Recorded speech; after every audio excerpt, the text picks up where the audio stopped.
Rights మరియు అలాగే జాతీయ భద్రత ఈ రెండిటి మధ్య జరిగే సంఘర్షణలు ఎలా సమతుల్యం చేయగలుగుతారనుకుంటున్నారు ఇప్పుడు? మాధురి ఎంత కాంప్లికేటెడ్ క్వశ్చన్స్ అడుగుతారంటే, సమతుల్యము అనేది ఏమండి ఇది రాష్ట్రానికి సంబంధించింది కాదు, దెన్ వచ్చేసి దేశానికి సంబంధించింది విషయం కాదండి. లైక్ కమిషన్ అనేది ప్రతి ఒక్కరికి అంటే మనకు ప్రపంచానికి సంబంధించిన విషయంలో యూఎన్ఎస్లో ప్రతి ఒక్కరిలో మనం సోకాల్డ్ ఎవరెవరు ఉంటారో దాన్ని మనము సమతుల్యంగా చూడాలి అనుకున్నప్పుడు అవతలలో ఉన్నటువంటి స్టాండర్డ్స్ చూస్తామండి. అంటే ఏంటిది ఆ స్టాండర్డ్స్ అంటే ఏంటిది, అవతలలో వచ్చేసి నిజాయితీ పరులా కాదా, నిజాయితీగా ఉన్నారా లేదా, దెన్ వాళ్ళ విషయాల్లో వాళ్ళు ఖచ్చితంగా న్యాయం చేస్తున్నారా లేదా అనేది అది మేము కరెక్ట్గా క్లారిటీగా వాళ్ళ గురించి మనము తెలుసుకోనిదే ఇంకొకరి మీదికి చెప్పడానికైనా సరే వినడానికైనా సరే యాక్సెప్ట్ అనేది ఉండదండి. సో సమగ్రవంతంగా వాళ్ళ మీద ఒక చర్య తీసుకోవాలి అనుకున్నప్పుడు ఏం చేస్తాము అంటే లైక్ లోతుగా వెళ్ళి వాట్ ఈజ్ వాట్, వాళ్ళేంటిది, మనకు సంబంధించినటువంటి మన నామ్స్ ఏమున్నాయి, మన బైలాస్ ఏమున్నాయి, కమిషన్ గురించి బైలాస్లు ఏమున్నాయి, సో ఎంతవరకు వాళ్లకు మనం న్యాయం చేయగలుగుతున్నాము. అవతలలో వచ్చేసి నిజాయితీగా లేనప్పుడు, వాళ్ళు నీతివంతులు కానప్పుడు, వాళ్ళు ఆ రకంగా అన్యాయం చేస్తున్నప్పుడు, అన్యాయం అయిపోతున్న వాళ్ళ సంగతి దెన్ వాళ్ళు నష్టపోతున్న వాళ్ళ గురించి ఆలోచించి ఫస్ట్ ప్రయారిటీ అనేది నష్టపోతున్న వాళ్ళ గురించే చూస్తాము తప్ప ఎంత పెద్దవాళ్ళు అయినా సరే దానికి నిజాయితీ అనేది లేకపోతే, వాళ్ళ వైపు న్యాయం అనేది లేకపోతే కమిషన్ అనేది ఎక్స్క్యూజెస్ అనేది ఉండవండి. సో ఖచ్చితంగా రాష్ట్రానికైనా సరే ప్రపంచానికైనా సరే మేము ప్రమోట్ చేస్తున్నప్పుడు ఖచ్చితంగా దాంట్లో నిజాయితీ చూస్తాము, న్యాయము చూస్తాము, దానికి తగినటువంటి బైలాసెస్ ఏమున్నావో దానికి ఖచ్చితంగా కట్టుబడి ఉండే పని చేస్తామండి.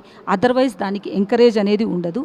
మేడం, ఈ హ్యూమన్ రైట్స్ దాంట్లో యువత ఎలా ముందుకు రావాలి అంటారు? అంటే మీరు ఎంత చేసినా సరే, ప్రభుత్వాలు చేసినా ఏం చేసినా యువతని తర్వాత ప్రజలని ముందుకు రావాలి, సహకారం కూడా ఉండాలి. సో ఎలా వారికి ఏం చెప్తారు మీరు ఇప్పుడు?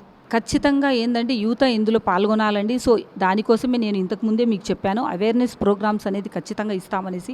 కౌన్సిల్ నుంచి ఇంతకుముందు కూడా ఇచ్చినాం, ఇప్పుడు కూడా ఇస్తామండి కమిషన్ నుంచి. ఎలా, ఎందుకంటే మన రాష్ట్ర ప్రభుత్వమైనా సరే లైక్ వచ్చేసి దేశంలో ఉన్నటువంటి లైక్ వచ్చేసి పిఎం గారైనా సరే ప్రతి ఒక్కరికి యూత్ని ముందుకు తీసుకెళ్ళాలి అంటే దానికి అవేర్నెస్ అనేది ఖచ్చితంగా ఇవ్వండి.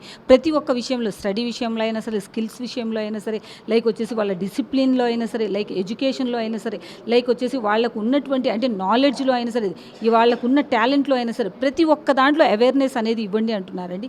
అదేవిధంగా అవేర్నెస్ ప్రోగ్రామ్స్ అనేది కండక్ట్ చేసాము కూడా, ఇంత గతంలో కూడా చేశాము. సో ఇవన్నీ యూత్కి కావాల్సినవి ఏంటిది అనేది అంటే యూత్ని సరైన దారిలో నడిపించాలి అన్నప్పుడు, దాన్ని వాళ్లకు అవగాహన కల్పించాలి అన్నప్పుడు కొన్ని అంటే లైక్ మనకు ఎడ్యుకేషన్ పరంగా ఉన్నటువంటి కాన్స్టిట్యూషనల్ పరంగా ఉన్నటువంటి మన స్కూల్స్లో అయినా కానీ లైక్ వచ్చేసి కొన్ని కమ్యూనిటీ వైజ్లో కానీ దెన్ ఆ ఎబిలిటీని వాళ్ళు స్టాండర్డ్ చేసుకోవాలి అనుకున్నప్పుడు కొన్ని మేము ప్రోగ్రామ్స్ కండక్ట్ చేస్తున్నామండి. సో ఆ కండక్ట్ చేసినప్పుడు కూడా ఖచ్చితంగా కొంతమంది ఆల్రెడీ మీ గతంలో కౌన్సిల్ నుంచి రెస్పాండ్ అయ్యే ఉన్నారు. సో ఇప్పుడు కూడా కరోనా తర్వాత ఇంకొద్దిగా ముమ్మరంగా చేస్తున్నామండి. ఎందుకంటే వాల్యూస్ ఏంటిది, లైక్ ఫ్యామిలీ నుంచి స్టార్ట్ చేస్తే లైక్ వాళ్ళు జాబ్ చేసినంత వరకు వాళ్ళ గ్రోయింగ్ దగ్గర నుంచి స్టార్ట్ చేస్తే వాళ్ళు స్టాండర్డ్ అయ్యి ఒక ఎడ్యుకేషనల్ పరంగా వాళ్ళే అంటే వాళ్ళ కాళ్ళ మీద వాళ్ళే నిలబడి దీన్ని ఎలా నిలదొక్కుకోవాలి, ఎలా ఛాలెంజింగ్గా తీసుకోవాలి అనేది కూడా ఒక అవేర్నెస్లోకే వస్తుందండి. అది కమిషన్ అండర్లోకి కూడా వస్తుంది. కమిషన్ అంటే కేసులు పెట్టడం, కేసులు తీర్చడం అనేది కాదండి. దాన్ని మనం వచ్చేసి అంటే పిల్లల్లో వచ్చేసి నాలెడ్జ్ ఇవ్వడం, అవేర్నెస్ పెంచడం, వాళ్ళలో వచ్చి స్వతహాగా వాళ్ళే ప్రేరేపించుకొని గౌరవించడాలు కూడా దాంట్లో కూడా వస్తుందండి. సో ఇలాంటివన్నీ పరిగణలోకి తీసుకొని ఖచ్చితంగా ముందుకు తీసుకెళ్తామండి.